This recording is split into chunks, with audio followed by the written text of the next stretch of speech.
Hola, profesora Marcela Cubillos, buenas tardes nuevamente. Saludamos a todos nuestros amigos interesados en la Edad Media que nos están viendo por esta plataforma Zoom y también a los que se están conectando por el streaming de Facebook. Estamos dando inicio entonces a la jornada número 22 de estas jornadas internacionales de estudios medievales que se han hecho a través de este sitio web, medieval.cl. Nos encontramos frente al fin entonces ya de las 4 sesiones que hemos tenido con la profesora Marcela Cubillos, esta vez retomando un poco el tema de la sexualidad en la Edad Media. Profesora, buenas tardes, bienvenida. Eh, yo ahora me silencio entonces, todo el público suyo. Ok, muy bien. Muchas gracias, Jorge, por la bienvenida. Buenas tardes a todos los que escuchan. Yo soy Marcela Cubillos Poblete, académica de la Universidad de Valparaíso, historiadora y especialista en historia social. Hoy día nos vamos a ocupar de la segunda parte de este tema, como aparece en el título, que son las mentalidades en la Edad Media a través de la sexualidad. ¿Ya?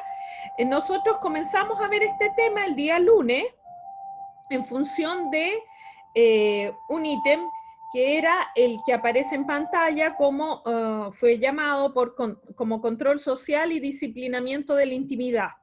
Pero además cabe señalar que el día lunes también yo hice una breve, pudiéramos decir, o brevísima explicación historiográfica que es necesaria hacer porque cuando hablamos de estudiar la Edad Media a través de las mentalidades, y en particular estudiar el tema de la sexualidad, es necesario explicar el marco conceptual en el que desde el que uno se aproxima al tema, ¿ya?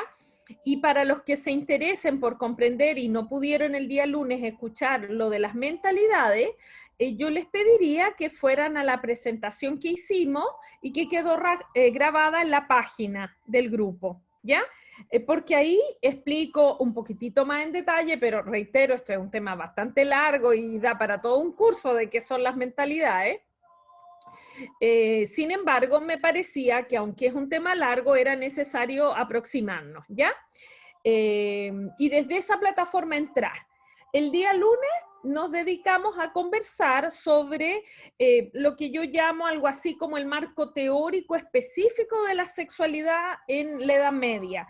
Y este marco teórico lo bauticé en función de estas dos ideas, control social y disciplinamiento. Y hoy día nos vamos a dedicar a conversar sobre algunos ámbitos, ya que también esto da para mucho, e incluso hoy día me permití agregar varias diapos con imágenes de libros que me parecen indispensables de conocer, en buena medida están en castellano, y que creo que al compartirlos, al menos con la imagen, ustedes pueden, y como después queda grabado, pueden recuperarlo, buscarlo y obviamente en más de algún caso no me extrañaría encontrarlos en PDF, ya que el tema de la sexualidad y yo diría la historia del cuerpo también es un gran tema de la historia social muy atractivo sobre el que todavía siento que hay mucho que escribir. Y para eso invito a las nuevas generaciones que se interesan por la historia para aproximarse. Puede ser la sexualidad en este periodo o podrá ser en otros desde este ángulo, ¿ya? Ok.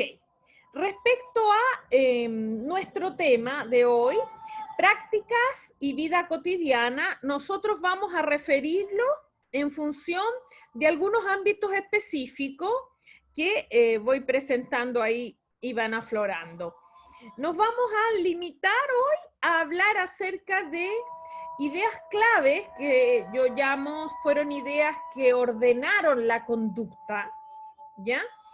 Porque hay que recordar, o más que recordar, hay que tener presente que la sexualidad es parte integral de la corporalidad humana, pero la relación del hombre con su sexualidad, hombre-mujer, del hombre con su sexualidad es desde el punto de vista de la historia social y también desde el punto de vista de la antropología, como yo creo que en otros frentes pudieran haberlo escuchado, es también resultado de un aprendizaje cultural.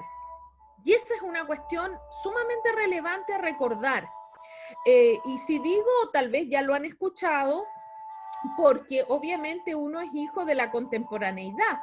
Y en los últimos años ha habido mucho interés por, a propósito de ley de igualdad de género, en matrimonio homosexual, adopción homoparental, muchos de estos temas han ido aflorando en el discurso. Y yo recuerdo, al menos en lo que respecta a Chile, haber escuchado en las noticias, también en las redes y en la prensa escrita, la opinión de políticos sobre esto en particular. ¿Cuál es la conciencia que en un frente político hay, porque hay otro frente que sobre esto se niega y se sustenta exclusivamente en una idea que tiene que ver con la naturaleza, y de la que indirectamente vamos a hablar también, pero es importante sentar esta base, la comprensión de que la relación del hombre con la sexualidad, reitero, hombre-mujer, con la sexualidad, no es solo una relación genital per se, física, a eso voy. La relación del hombre con la sexualidad también, y depende acá desde qué ángulo la miremos, en algunos casos la mirada es más cargada, es una relación conducida por un aprendizaje, ¿ya? No con esto que estoy queriendo decir de que la relación del hombre con la sexualidad es dirigida como fría y calculadoramente, no, al menos yo como historiadora no lo creo, pero sí hay cuestiones importantes que entender, que nuestra relación con nuestra sexualidad no es exclusivamente desde el órgano físico. En buena medida, la relación con la sexualidad nace en la cabeza, en definitiva. Eso es lo que debemos, en una mirada crítica y objetiva, entender. Y dentro de la cabeza de los seres humanos está la cultura. Y los aprendizajes culturales han, a lo largo del tiempo, conducido la relación del hombre con su sexualidad. Nunca ha sido, por más primitivo que sea el periodo histórico que abordemos, voy a bajar un poquitito la música para que no interrumpa tanto, decía, por más primitivo que sea el periodo, la relación siempre ha estado marcada también, determinada, conducida, empujada por los aprendizajes culturales que hacemos. Y esos aprendizajes culturales influyen en nuestras relaciones. Y de esto el mundo medieval no está exento. Ese es el punto. El mundo medieval no es una isla, digamos, ajena a esta realidad.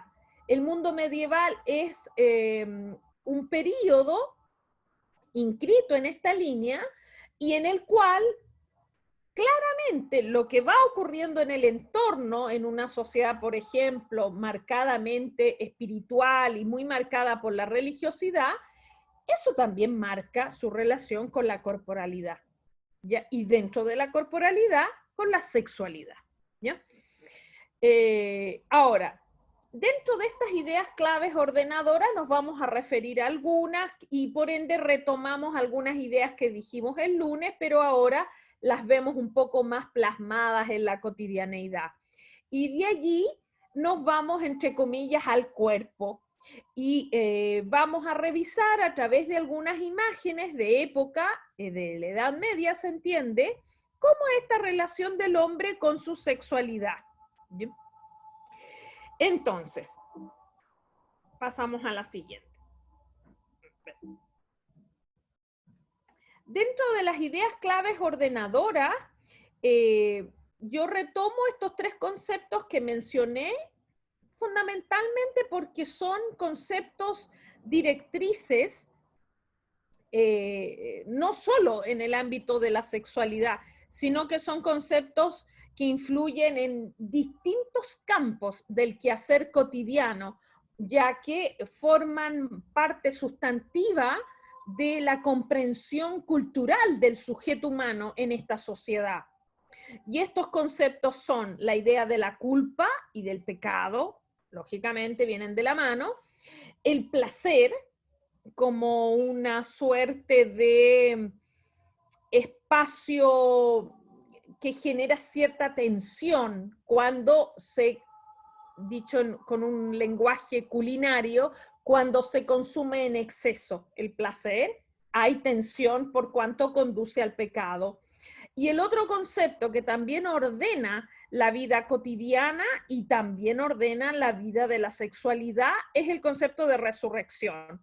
El cristianismo instala una idea muy potente, ausente en el mundo clásico, que esporádicamente se había visto en ciertos conceptos dados en el mundo egipcio y algunas ideas en el mundo mesopotámico y obviamente en la cultura judaica.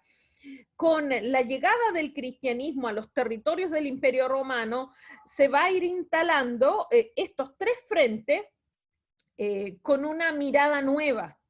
Y en esta mirada nueva que se da, se cambia la percepción y la relación, no solo como se percibe desde las ideas, sino como nos relacionamos desde la corporalidad con el cuerpo y la sexualidad. Estos tres aspectos regulan, ordenan, modelan, moldean la sexualidad. A decir verdad, la sexualidad antes del mundo medieval también estaba modelada por otros fenómenos culturales, pero sí debemos reconocer, si no se me ocurrió hacerlo, pero si tuviéramos un lápiz, tendríamos que hacerle una X a culpa y hacerle una X a resurrección. Y para la antigüedad debiéramos dejar solo el concepto de placer, más otros conceptos, como por ejemplo el de activo-pasivo. La sexualidad en el mundo clásico es una sexualidad que busca el placer, lo privilegia, lo experimenta y no lo lee moralmente. Y esto es una cuestión sustantiva, así, estructural de base, distinta. Pero también debemos reconocer que en este proceso, o sea, que esta relación del concepto antiguo clásico de placer al concepto cristiano de placer, hay un proceso. No es algo repentino, radical de un día para otro. Y además, otra cuestión relevante, durante la Edad Media el concepto de placer también va mutando. La visión que a veces se tiene respecto a una Edad Media muy represiva en lo sexual es una visión errada y lo vamos a ir observando con ejemplos concretos. Y esa visión en realidad es la propia de la sociedad promovida desde la Iglesia y el papado con la reforma y el proceso de la contrarreforma. O sea, estamos hablando de siglos XV y XVI y, por qué no decirlo, también XVII. Esos son los siglos donde efectivamente hay un control social bastante más castigador respecto a la experiencia del placer, entre otras cosas, ¿ya? Pero durante el mundo medieval y hasta antes de la instalación de la reforma luterana y todo lo que va a implicar, la relación con el placer es bien singular, porque es una relación que, aunque a momentos culposa, por cuanto el consumo del placer induce a un pecado, igualmente se experimenta. Y durante el mundo medieval hay un sinfín de ejemplos que nos dicen de que esta sociedad experimentaba el placer, se atrevía con el placer, pero lo fue controlando, lo fue disciplinando, lo fue ordenando, hasta cuando llega este momento que dice relación con un sinfín de otros aspectos sobre los que, bueno, por cuestiones de tiempo no nos vamos a pronunciar, la reforma y la contrarreforma, pero que al llegar a ese momento, ahí se vive una etapa, podríamos decir, bisagra, un antes y un después, respecto a la efectiva construcción de una mirada más controladora, mucho más culposa, más limitada quizás en términos de experimentación respecto a lo que fue buena parte del mundo medieval. Pero vamos avanzando y así vamos a poder visibilizar mejor esta idea. Y, sin duda, un detalle se me estaba yendo, no menor. La idea de Dios, que yo justamente la puse a propósito y por encima de todo es muy relevante, porque en estas ideas claves ordenadoras de la conducta aflora una figura que entra en la intimidad y que es importante porque la ordena, la disciplina. ¿Y cómo entra? Entra a través de la confesión, principalmente. ¿Y de qué manera entra?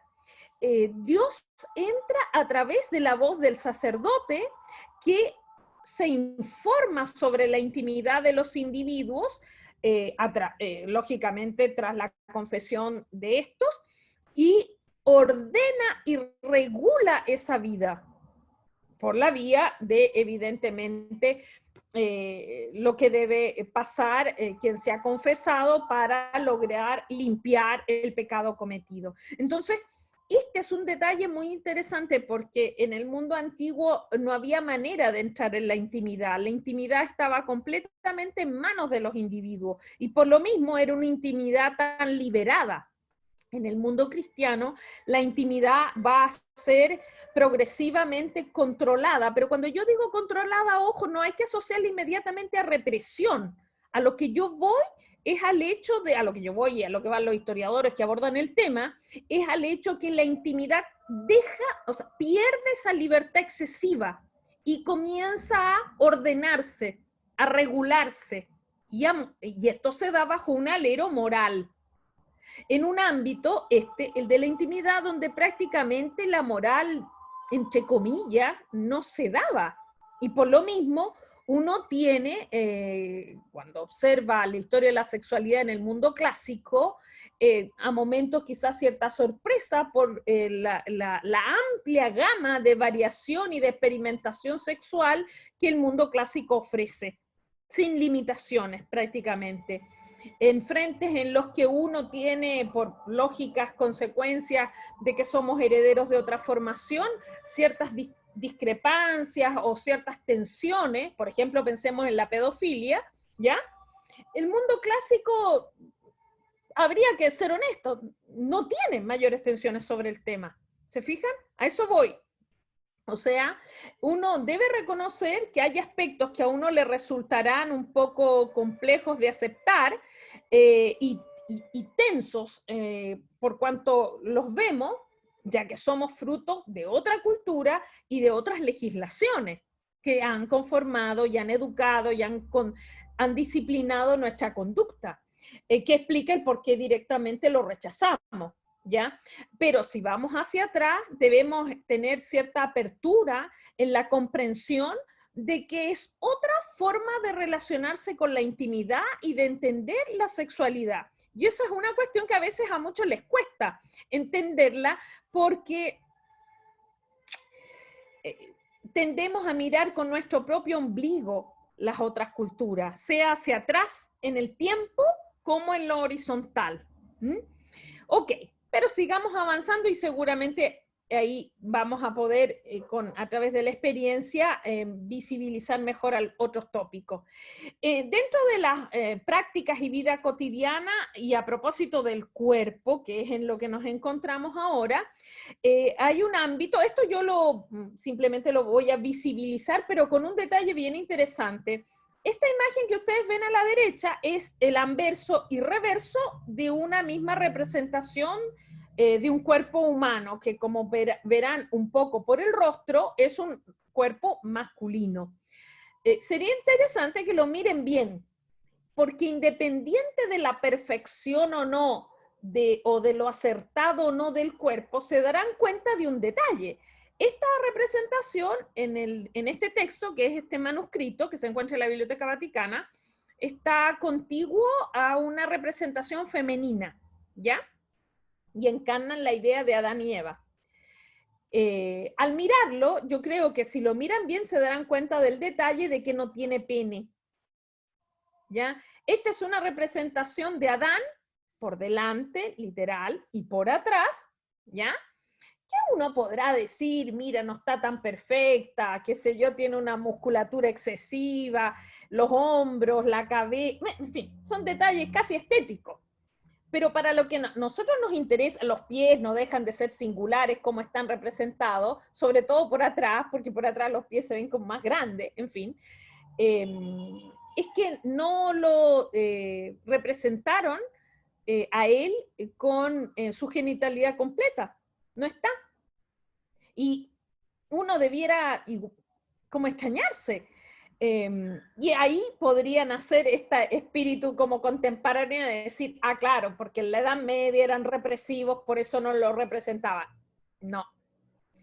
Cada caso merece su análisis. Obviamente no tenemos tiempo suficiente para hacerlo acá, pero quise partir visibilizando este punto. Ahora, respecto a lo que podríamos decir el cuerpo intramuro, hay ciertos ámbitos, no es controlada la palabra exacta, sino ordenada por posturas que provenían de pensadores de fines del mundo clásico. Uno de ellos es Galeno. Ya, yo en particular aproveché las imágenes de los textos que yo tengo, pero la obra de Galeno es mucho más completa. Galeno es, para que nos ubiquemos en el tiempo, Galeno es un filósofo, médico, científico, en fin, del siglo II después de Cristo. Va a ser un pensador que nace en Pérgamo, esta ciudad del Asia Menor, y es indispensable Galeno para entender todo el concepto del cuerpo durante el mundo medieval. Porque la obra de Galeno va a ser la gran obra fundacional de la conceptualización del cuerpo durante el mundo medieval, ¿ya?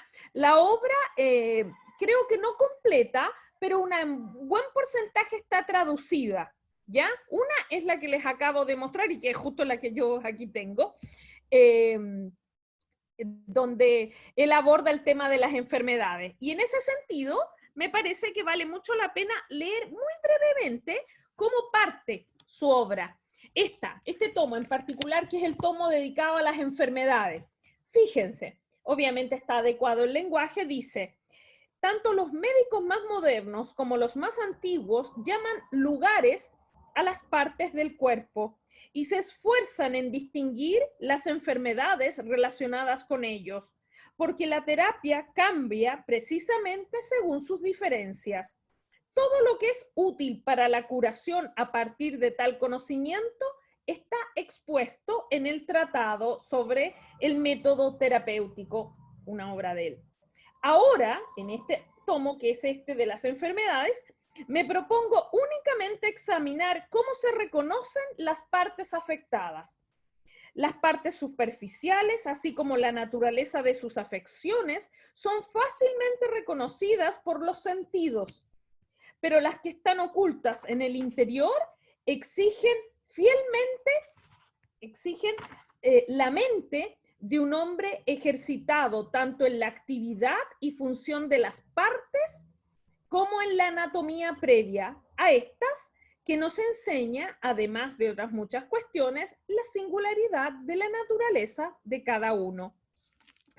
El texto es muy interesante de Galeno, pero con esto me voy a referir brevemente junto al otro de Porfirio, que es el que está ahí presentado, en el que incita, promueve y valora el significado que tiene la abstinencia en el cuerpo. Pero volviendo a Galeno, el pensamiento de Galeno es un pensamiento, pudiéramos decir, científico, pero el detalle es que las ideas de Galeno obedecen a ciertas lógicas asociadas a la comprensión del cuerpo del mundo clásico, dentro de las cuales, por ejemplo, se destacaba el hecho de que las emociones del ser humano provienen de ciertos humores, sustancias que el cuerpo expele, ¿ya?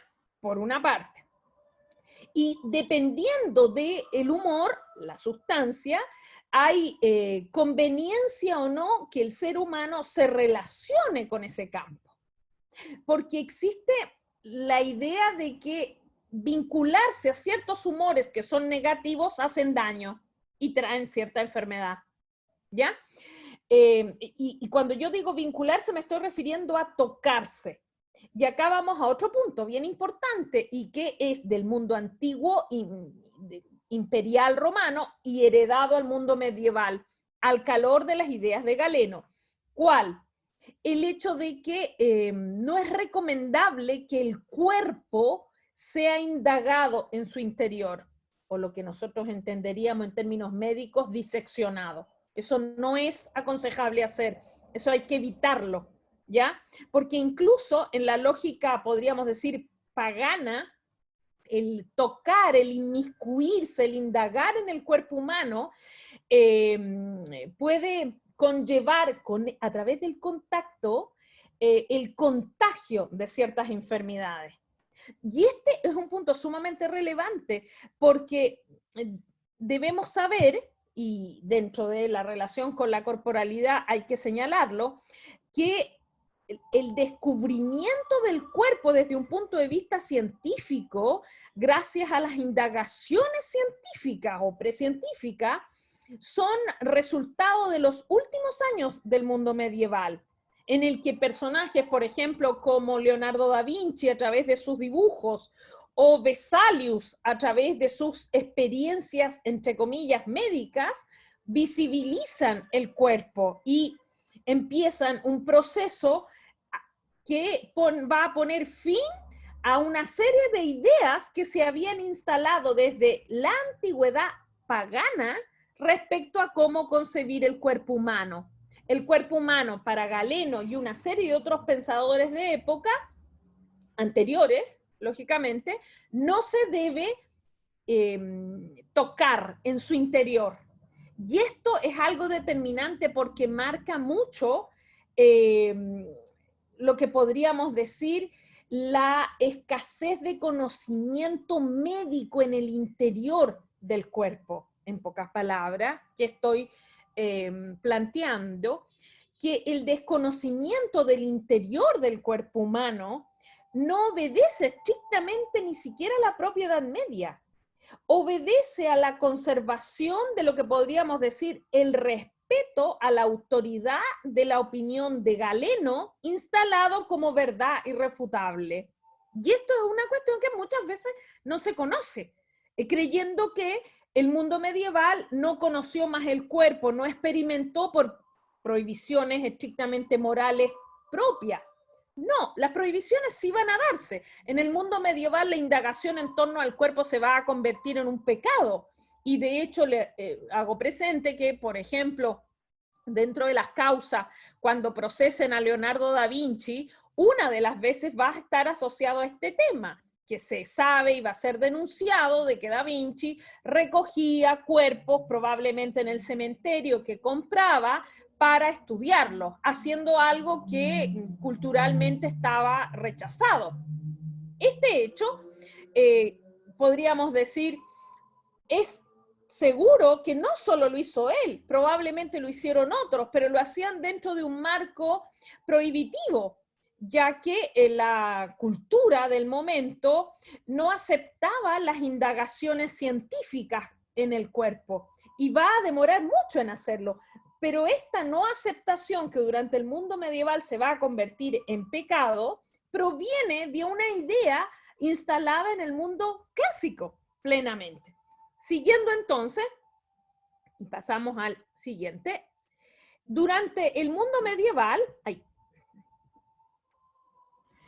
en el ámbito del intramuro, hay otros frentes bien interesantes que trabajar. Porque con lo que hemos dicho, podríamos pensar, ok, tenemos una sociedad represiva o una sociedad controladora, del cuerpo.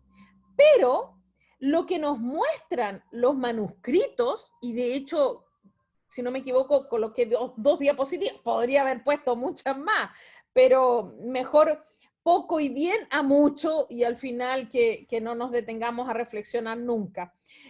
Coloqué esta imagen, estas dos, y la que viene a continuación, y nos vamos a devolver.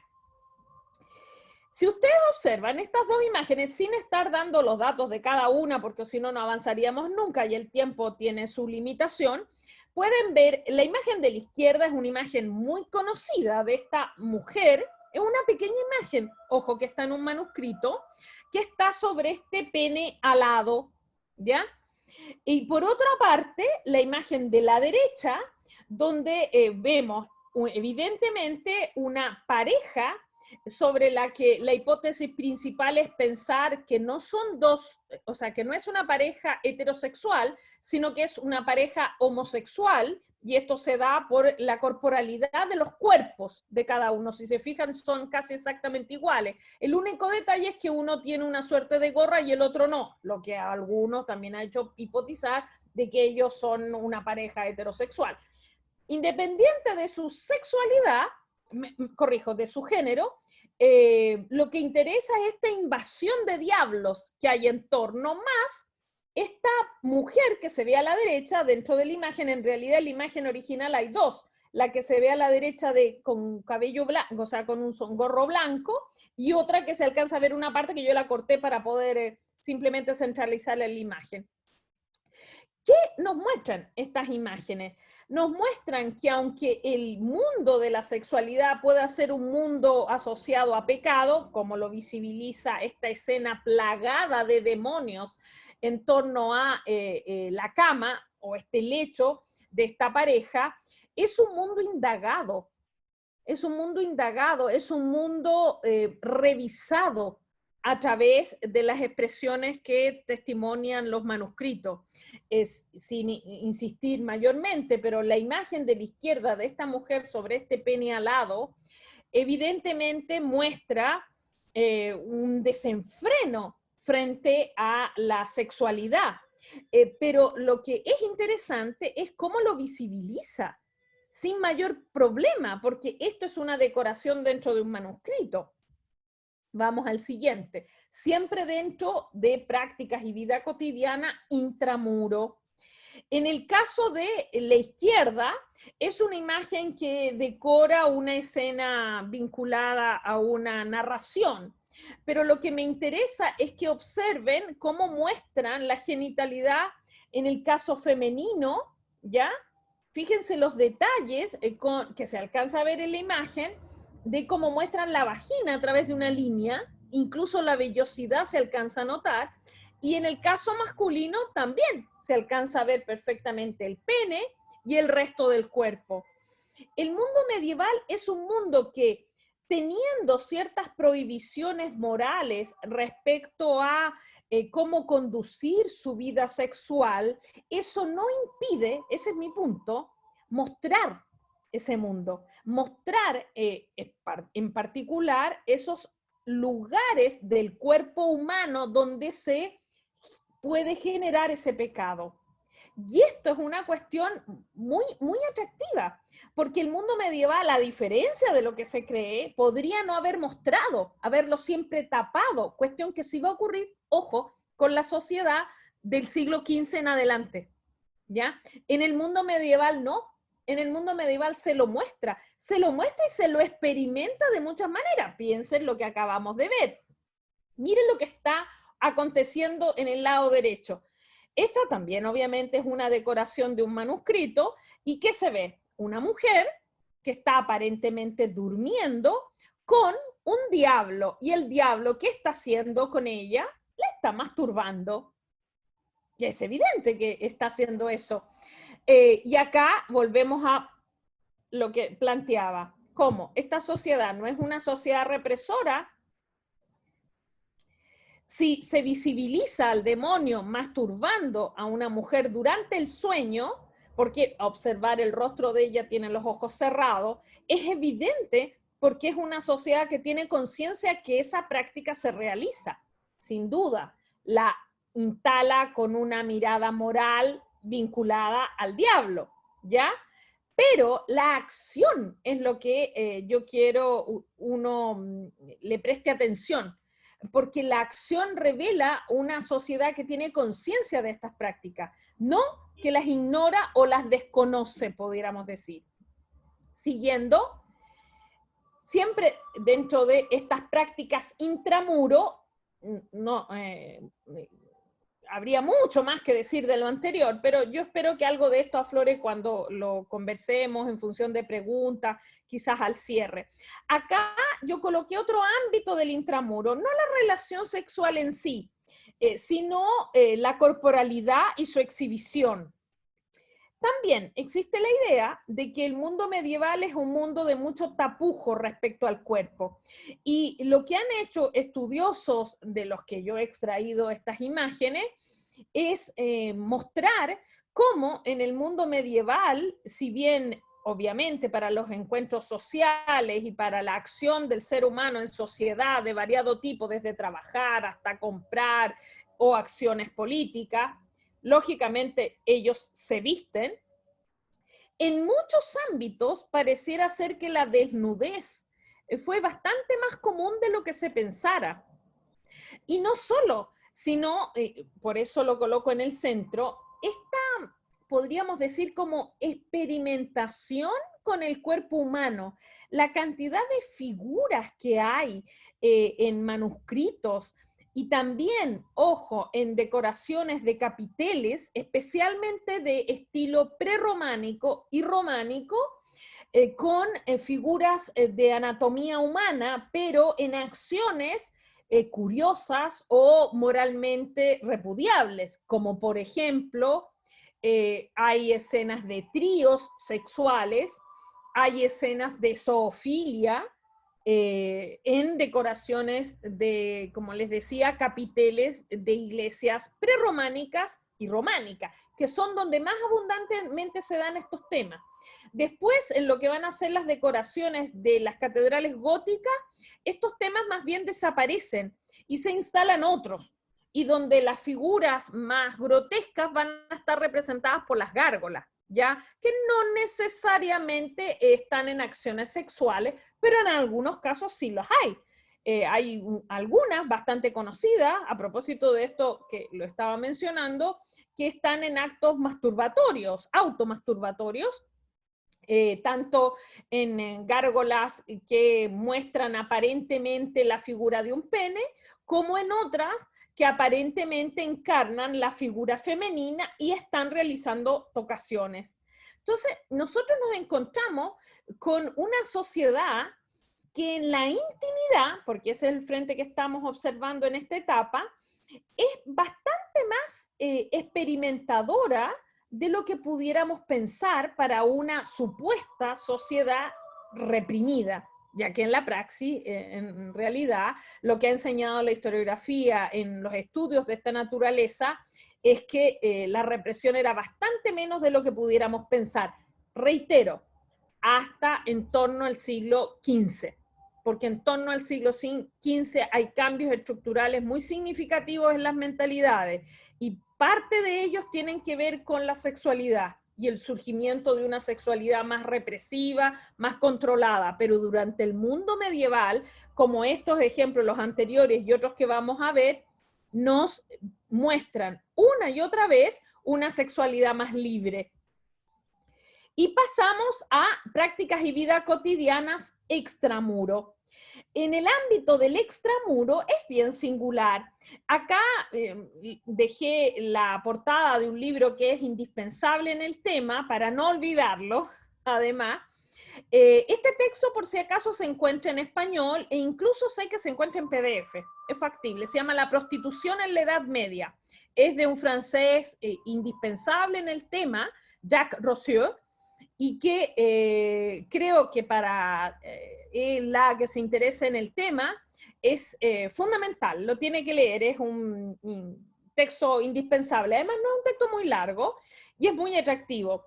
Dentro del ámbito del extramuro, sin duda, nosotros debiéramos reconocer que la opinión de Santo Tomás de Aquino es indispensable. Este pensador clave en la teología del catolicismo sostiene una idea, entre muchas cosas, que visibilizan y sintetizan la impresión que se tiene sobre la sexualidad, especialmente la prostitución. Tomás de Aquino sostiene que la prostitución es necesaria y hace un parangón con las cañerías de las casas. Dice que así como las cañerías, algo así como son necesarias para conducir las aguas sucias fuera de las casas, la prostitución es necesaria para conducir los malos sentimientos fuera de las casas. Esta idea, que estamos hablando del siglo XIII, pero no hace más que recoger un sentir que durante el mundo medieval se dio. ¿Cuál es? De que aunque una sexualidad por placer en exceso es rechazada, igualmente es aceptada. Y para ser aceptada, se legitima y se acepta un espacio. ¿Cuál es el prostíbulo? De hecho, en este texto de Rousseau es donde se analiza abundantemente la existencia de una serie de prostíbulos en la Baja Edad Media, en la Francia de la época.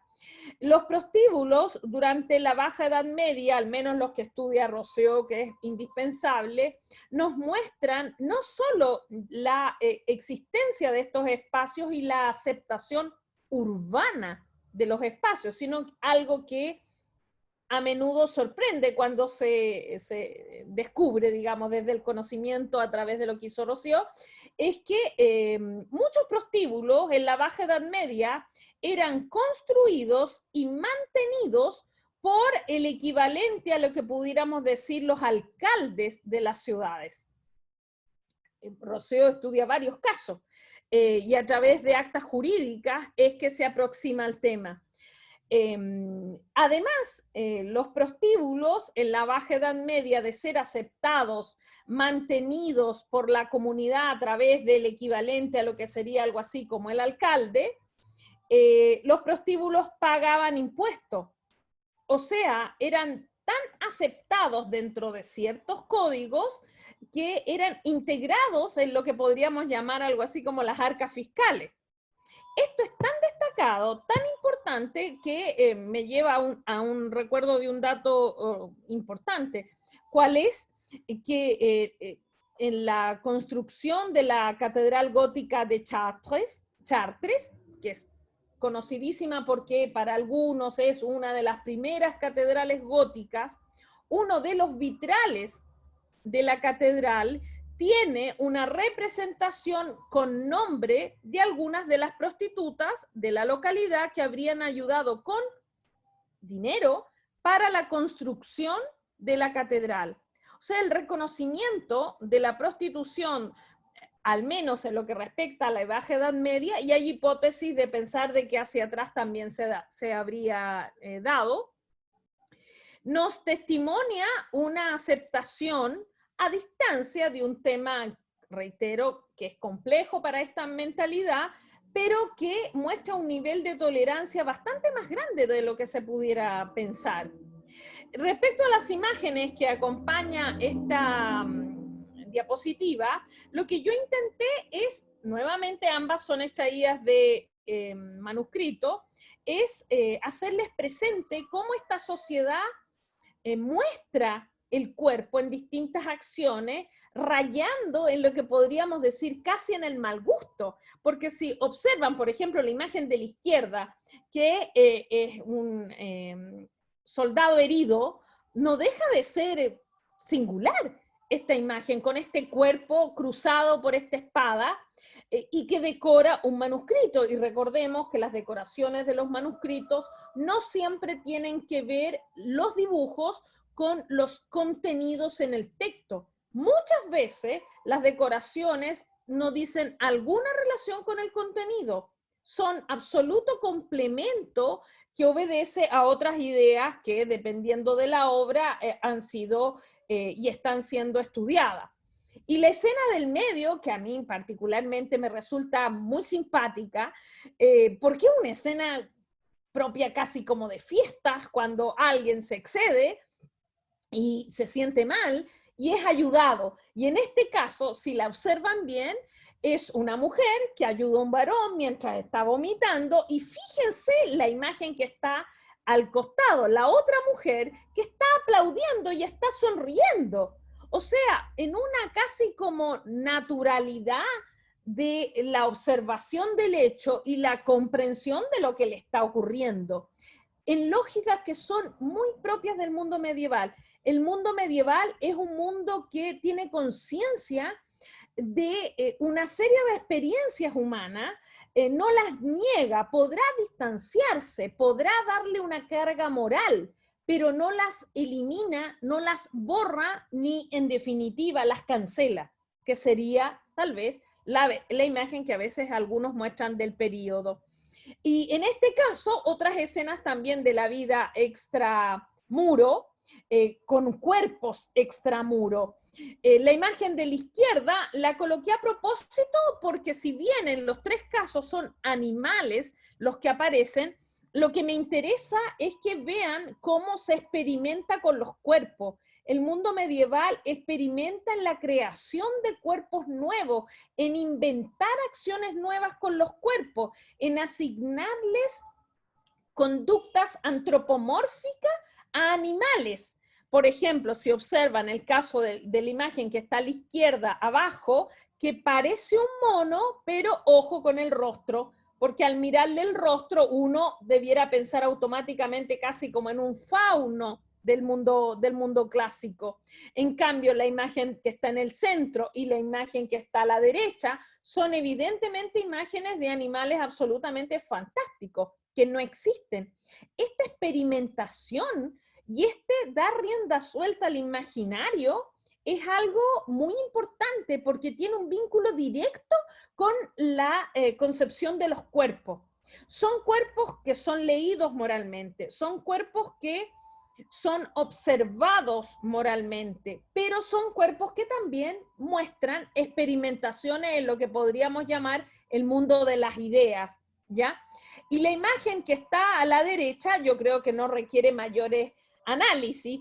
Lo que a mí en particular de la imagen de la derecha me parece singular es que mientras este individuo está exhibiendo su pene, la hipótesis que hay sobre esa imagen es que aparentemente o él está exhibiendo una enfermedad que padece y por eso el rostro del individuo como acongojado, o está exhibiéndose una escena propia del Antiguo Testamento. Pero más allá de la interpretación de la escena, en particular por la acción del individuo protagónico que exhibe su genitalidad, son los individuos que la acompañan, porque hay dos casos que se tapan los ojos, ya, como diciendo, esto yo no lo puedo ver, o qué horror, ¿qué le ocurrió? Y esto lo digo porque algunos leen que en realidad él exhibe esas partes del cuerpo porque está mostrando una dolencia. Entonces, la acción de los dos individuos que se tapan la cara es una acción como de sorpresa y de dolor, cuando uno le dice, tengo tal enfermedad, y uno, ¡oh, qué terrible! Pero el que viene a rompernos todos los esquemas es el que está sin taparse la cara, que está mostrando la genitalidad con su mano izquierda, se alcanza a ver por su dedo índice que indica, y su rostro está sonriendo, se está riendo. ¿Por qué? Hay hipótesis y, en fin, no, podríamos decir mil cosas. Pero sigamos avanzando porque ya nos vamos alcanzando la hora y la idea es de tener tiempo de poder, si quieren, conversar y reflexionar un poco sobre el tema. Cierro en el ámbito siempre extramuro con este caso que a mí en particular me resulta muy, muy paradigmático. Lo que ustedes ven es una famosa pintura parietal que decoraba ese edificio que se ve a la izquierda. Esta decoración de este edificio y que fue restaurado a lo largo de varios años, a esta pintura se le llama el árbol de la fecundidad. Fue una pintura realizada a comienzos del siglo XIII, en este edificio que se ubica en esa localidad. Massa Marittima está en Toscana, al norte de Pisa, justamente en el mar, de allí el nombre, tiene este edificio que fue ocupado, o sea, fue creado y ocupado al momento de la pintura como una suerte de gran bodega para contener distintos productos que fueron distribuidos y cumplían distintas funciones en algo así como un gran almacén, ¿ya? Y en este lugar, si ustedes observan bien la pintura que lo decora, yo creo que aunque esté un poco de lejos, al mirarla bien se van a ir dando cuenta qué es lo que tiene. El árbol, ya el nombre algo les dirá, el árbol de la fecundidad es ni más ni menos que un gran árbol que está siendo, ojo, cosechado, y aquí vamos a ver un primer plano, por mujeres. ¿Y qué cosechan estas mujeres? Estas mujeres cosechan el producto que genera este árbol y que es el producto, a la izquierda pueden ver un primer plano muy claro, penes y gónadas. ¿Ya? Ahora, de estas mujeres que están recogiendo estos penes, mucho se ha también comentado respecto a que aunque la gran mayoría de ellas, me devuelvo solo para que vean la escena completa, ahí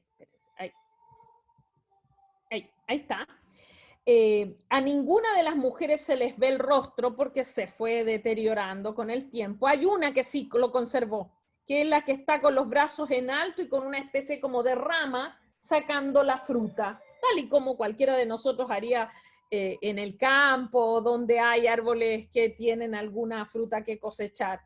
Esa es la única que está, fíjense acá en el primer plano, se alcanza a notar ligeramente sonriendo, ¿ya? Hipótesis sobre el porqué de esto son abundantes. Esto es tema de tesis doctorales, muy estudiada desde la estética, desde la historia social, desde la historia del cuerpo, y me parecía que podía ser el mejor cierre de este tema en términos generales, para promover la comprensión de que el mundo medieval fue un mundo que se relacionó con la sexualidad de manera pareciera ser bastante más libre de lo que pudiéramos creer, con cierta moralidad que regula las conductas. Eso es sin duda que va ocurriendo, y esa moralidad se va rigidizando, pero es un proceso muy lento, y es un proceso que va de la mano de una visibilización de la corporalidad y de la genitalidad, tanto masculina como femenina. Recuerden esos cuerpos que estaban como navegando, y que son muy comunes de ver en un sinfín de manuscritos. Y para cerrar, mientras vamos concluyendo, como les dije al comienzo, yo generé varias diapositivas con algunas obras indispensables de conocer para los que les interesan estos temas y que obviamente van a quedar en la presentación y por lo tanto van a poder volver a ella a indagarlo. Todas son obras fundamentales porque la historia del cuerpo y la historia de la sexualidad, cuyo acápite en la Edad Media es el que nos ocupa ahora, es un campo que está siendo trabajado de manera muy seria, interdisciplinaria y con mucha rigurosidad hace por lo menos unos 50 años. Y la producción que hay sobre esta materia es muy abundante. De hecho, ahí hay otro. El tema del cuerpo también tiene un diálogo importante con el arte. Y eso, lógicamente, explica por qué desde el arte también encontramos aproximaciones. Para quien se interese por estudiar el cuerpo, necesita recorrer también obras de arte. Tanto me refiero en la obra en sí como los que la estudian. Antes de avanzar al otro, acá, por ejemplo, hay obras fundamentales como lo de la Cantarela, según la naturaleza, la bisexualidad en el mundo antiguo, o el texto de Jacques Le Goff y Nicolas Trouin sobre la historia del cuerpo, y que se sirve, ojo, de una imagen de la Hildegard como imagen de la portada. El texto que yo les mencioné en la sesión del lunes, que está ahí abajo, Sexualidades Occidentales, que es un texto compilativo de varios autores, Philippe Arié, Begin, Foucault y otros más, Este texto que indico un poco más abajo, The Body in History, que es una recopilación bastante buena, aunque breve, pero de una mirada a la presencia del cuerpo a lo largo de la historia. Igual cosa con el texto de Nancy, Fundamental, Corpus. Es un ensayo pequeño, pero indispensable para comprender cómo debemos historiar sobre el cuerpo. Y siguiendo a la que vimos, un historiador que a mí en particular me parece fundamental para el tema del cuerpo es un francés que se llama Georges Vigarel. Se escribe Vigarello con doble L. Si se fijan, yo coloco varias obras de él que son para mí indispensables en el tema de la historia del cuerpo, como La metamorfosis de la grasa, la historia del cuerpo en 2 tomos, en la que él colaboró, y otros más, también colabora Alain Corbin, Jean-Jacques Courtin, Lo limpio y lo sucio, la historia de la higiene es indispensable para este tema. La historia de la belleza, que escribió un texto de bastante complejidad, porque es un texto con mucho análisis, con teóricos del arte, lo sano y lo malsano, el concepto de salud, y después los otros textos que ustedes están viendo como guías para conducir eventuales intereses sobre este tema. Y para cerrar, aquí agrego otros que superan obviamente el mundo medieval, pero que son necesarios de conocer si quieren indagar sobre la comprensión desde una mirada histórica de lo que ha sido el cuerpo y en particular lo que podríamos llamar la historia de la sexualidad, ya que este campo se inscribe dentro de este otro más amplio y que tiene una cantidad de estudiosos que lo han abordado y lo están abordando, las que están ahí, creo yo, disponibles para que vayamos a leer, a enriquecernos y ampliar nuestra mirada, en especial para efectos nuestros, y así concluyo, para darnos cuenta, a medida que vamos leyendo, que la Edad Media, en su gran mayoría, fue una época de bastante mayor cantidad de experimentación, de un placer que fue sentido, vivenciado, pero sí reconozcamos que es un placer que va a ser moralizado y eso va a ir ordenando nuestra conducta. Y somos parte, en buena medida, hijos de estas ideas. Más que la idea de la culpa, yo creo comprender que el mundo medieval fue ordenando la corporalidad, dándole una lectura, y en ese proceso de dar lectura, privilegiando ciertas prácticas como aceptadas y otras, por una lógica del funcionamiento de una mirada religiosa, otras rechazadas. Cuestión que en realidad hasta el mundo antiguo no existían tabúes, pero nunca olvidar también, eso implicaba una práctica con una libertad en exceso compleja con la que relacionarse. Eso. Muchas gracias por haberme escuchado. Ahí termina. Profesora, yo a usted le doy las gracias porque, como siempre, sus clases completamente nutridoras, ya especialmente esta que da para el debate. Así que yo doy la palabra. Si es que hay alguien que está interesado en preguntar algo o comentar algo también con respecto a lo que la profesora nos planteó. Ya una mirada de la Edad Media que no se nos enseña en los colegios, sino que es algo bastante, bastante completo y nos da cuenta de que esta época en el fondo dista mucho de cómo se nos puede, la podemos entender cuando ya profundizamos más en este tema. Ahí nos damos cuenta de las aristas que tiene. Vamos a darle la palabra primero a Francisco Castro. Aquí vamos a solicitarle el audio. Francisco, ¿escuchas? ¿Me escuchan? Ahí está, sí, te escuchamos muy bien. Buenas tardes. Fantástico. Hola, muy buenas tardes.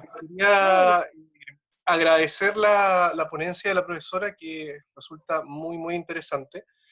Yo, más que consulta, quería como complementar un dato, porque la profesora menciona justamente esta manera de cómo la sexualidad es vivida ya en un proceso donde el cristianismo está avanzando o generando su cambio cultural. A mí en mis estudios de magíster de historia me tocó conocer la saga de Bossi, que es una saga pagana del mundo nórdico, en donde al parecer es una de las pocas que muestran la sexualidad de una manera bastante explícita y bastante libre, lo que de alguna manera complementa muy bien con la exposición de la profesora que menciona esta situación para el mundo clásico.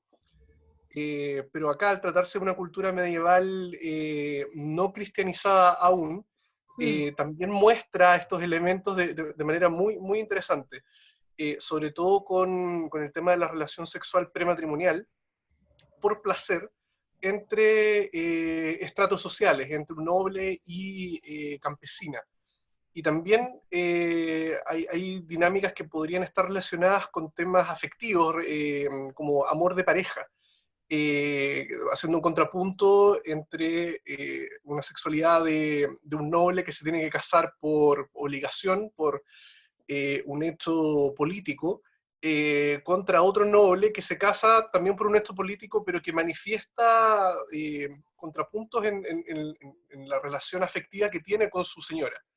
Entonces, es bastante interesante esto, porque nos plantea una obra, en este caso, si bien literaria, podría estar recogiendo elementos de la cultura escandinava que hacen como de vínculo, de cadena en esta transición entre la antigüedad y la forma en cómo la antigüedad no cristiana vivenciaba la sexualidad, el mundo medieval no cristiano, que está vías a convertirse en un mundo cristianizado.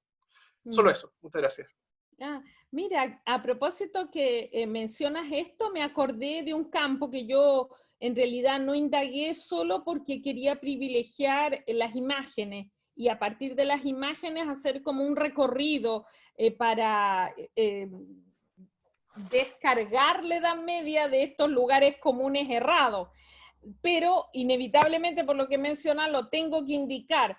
El género del amor cortés. El género del amor cortés es un tema bien potente porque cuando se lo indaga, uno descubre que en realidad el amor cortés no es como en principio a veces cuando no se maneja bien, se cree que es un amor, digamos, de enamorados inocentes.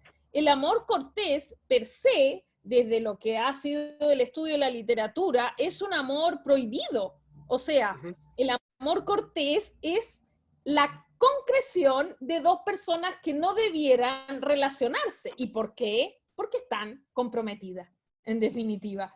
Y esto, podríamos decir, prolonga este tema que tú lo has observado en esa muy interesante saga durante el mundo medieval. Y estos amores prohibidos, nunca hay que olvidar que son prohibidos porque en realidad no es que no puedan casarse. En la gran mayoría de los casos de las historias de amor cortés es porque uno de los dos ya está casado y en definitiva está engañando al otro. Y lo que hace la literatura es embellecer esta historia a través de lógicas propias de la genialidad de los autores para, como en cruces literarios, no dejar tan a la vista la acción pecaminosa que están desarrollando. Y no solo, y agrego otro punto que me parece también relevante, que algo dije el lunes, pero creo que ahora tiene más sentido decirlo.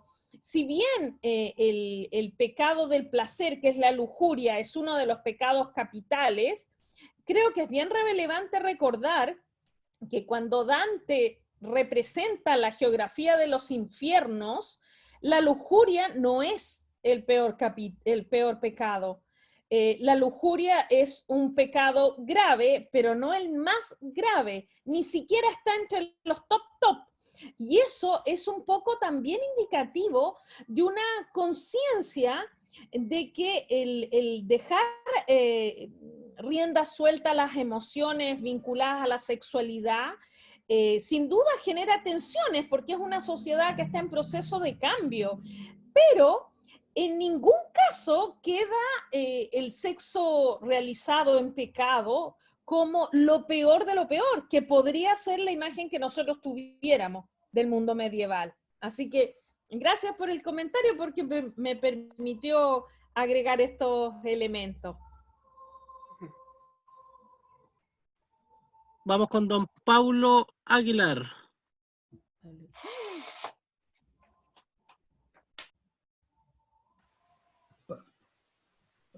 Professora, muito obrigado pelas 4 palestras. Foram muito úteis para mim e eu faço questão de passá-las para os colegas do canto gregoriano aqui em Belo Horizonte. Professor, sobre a palestra de hoje, eu queria comentar o seguinte. No Brasil, principalmente na primeira metade do século XX, houve um grande teatrólogo, Nelson Rodrigues, uma figura fantástica, um gênio absoluto. O maior teatrólogo do Brasil no século XX. E ele tinha uma, vamos dizer assim, ele tinha uma vocação.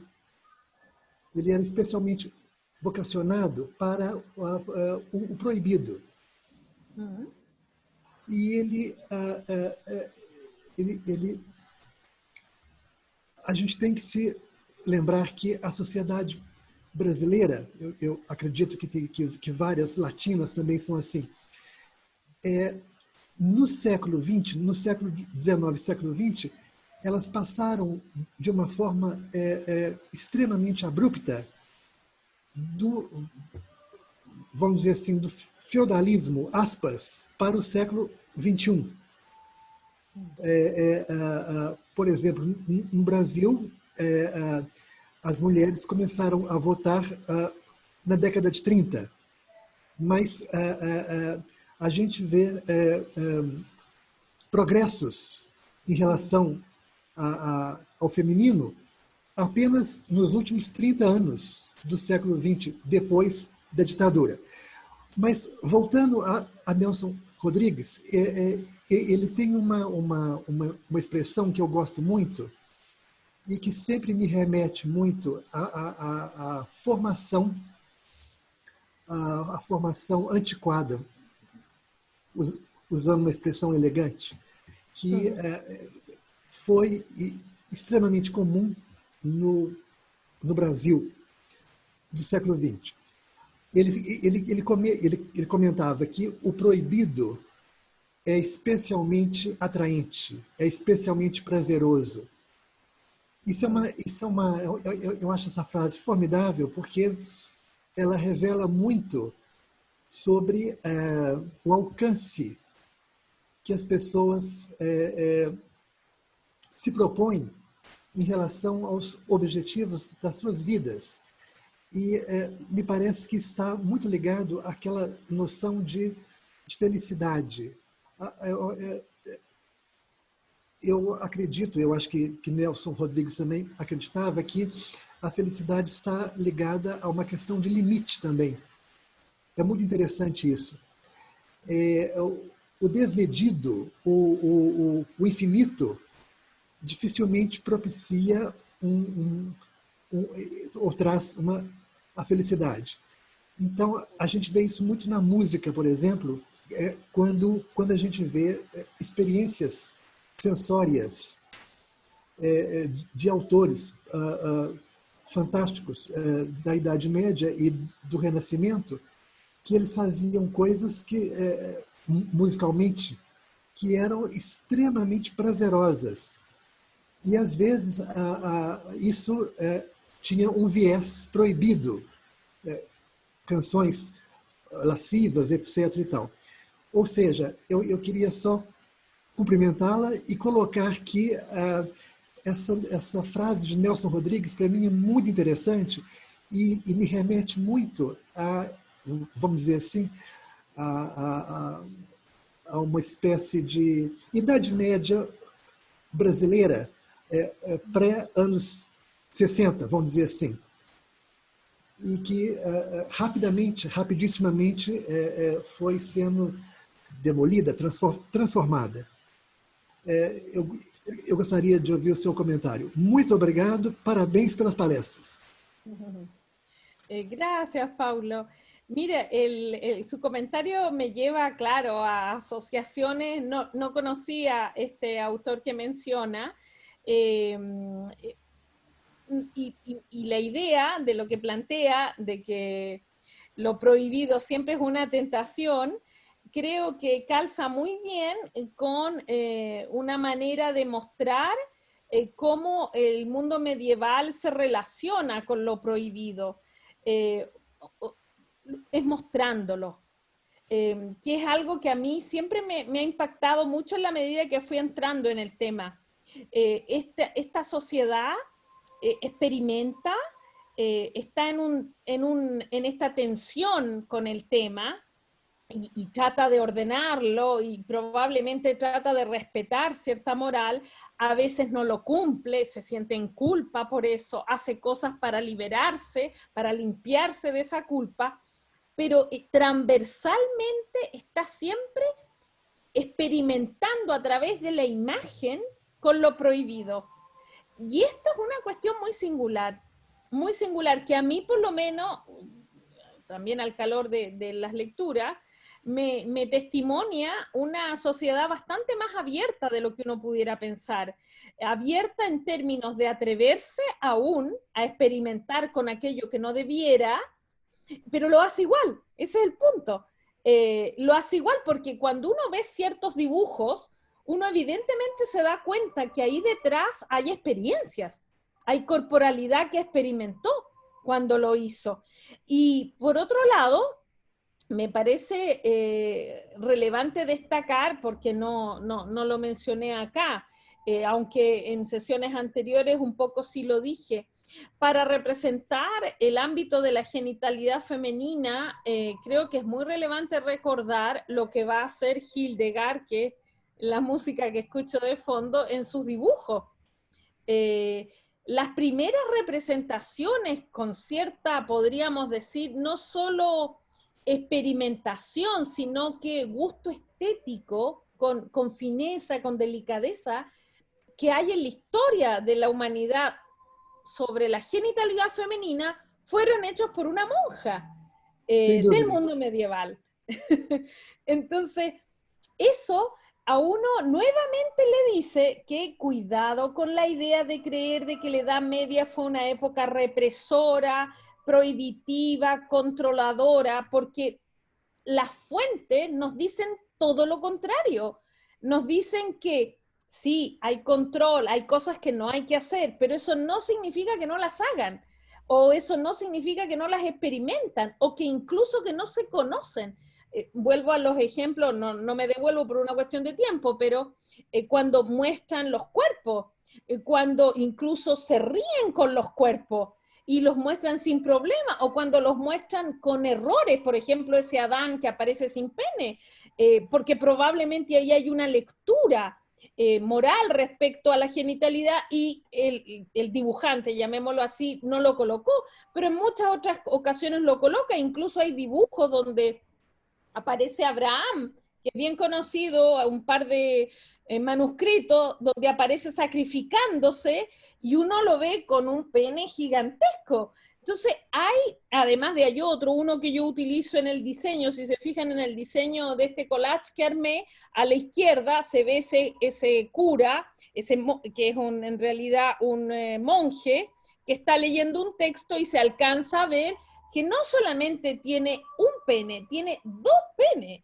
O sea, es una sociedad que juega, y esa es una cuestión que no me detuve en la presentación, porque uno a la larga va seleccionando y privilegia ciertos temas, pero a mí siempre cuando entro al tema y me voy deteniendo en la observación de cómo visibilizan los cuerpos, yo digo, esta sociedad es una sociedad que juega con el cuerpo, que se ríe del cuerpo y que obviamente lo disfruta, con probablemente procesos moralizadores que van ordenando la relación con el cuerpo, pero que no están completamente instalados.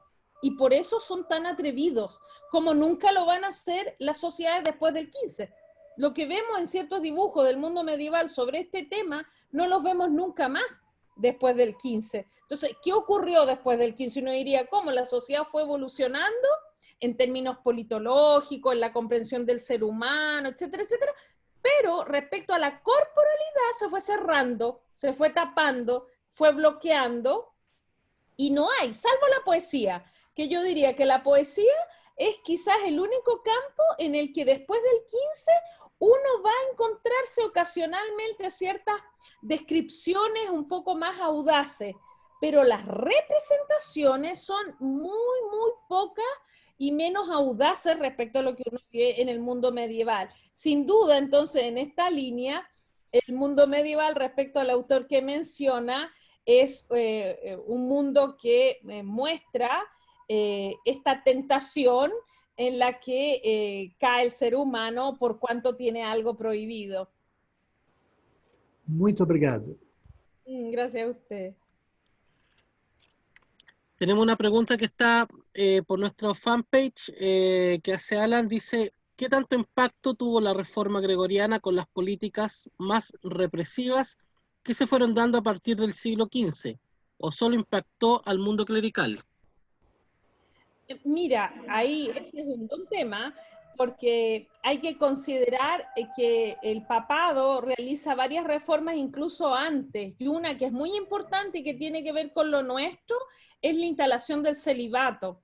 Recordemos que al comienzo del cristianismo y como la iglesia, sea en términos institucionales, formalmente mantiene el celibato, pero en la praxis, y sobre esto hay documentación que lo muestra, vivían muchas veces en concubinato o amancebaban mujeres con las que vivían, y en el caso de los monasterios, los matrimonios y las relaciones conyugales pareciera ser bastante más comunes de los que se pensaba. Entonces, cuando se instala el celibato, que estamos hablando justamente ya en la Baja Edad Media, y sabemos que hay razones políticas, económicas que explican esta iniciativa, lo concreto es que van a venir a detener una práctica que era muy común.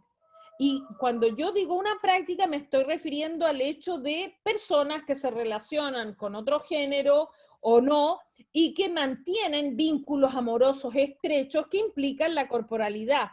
Esto es mucho más característico durante buena parte de la Edad Media que la idea de la represión. La idea de una moral represora y controladora del ser humano y en particular de la Iglesia, yo la veo mucho más marcada en el mundo moderno, no en el mundo medieval.